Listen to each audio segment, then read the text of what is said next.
Hi, my name is Sarah. I'm Andre. And I'm Ricky. We study paramedicine at Griffith University. At the moment we're in one of our paramedicine practical rooms. We use these rooms to run real-time scenarios with simulated mannequins where we assess, manage and treat simulated patients. So this is where we get our hands dirty. What's really cool about these rooms is that the equipment and kits that you find in here are exactly the same as how you'd find out on road. So when you eventually do your first placement, you can connect the dots and find that it's a very immersive and hands-on experience.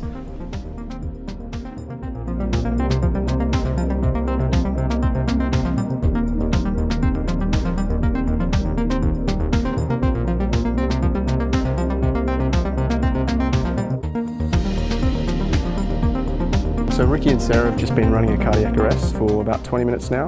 They've got a return of spontaneous circulation, so there's some blood coming out of the heart now.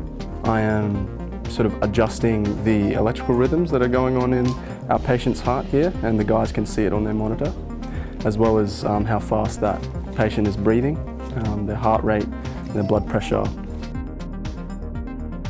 I make these moulage props just to enhance the realism, because when the students come in, instead of having a blank mannequin to look at, they can see the visual cue of what's actually happened. It makes the scenario a little bit more realistic and lifelike. A likely object that they would find embedded in someone.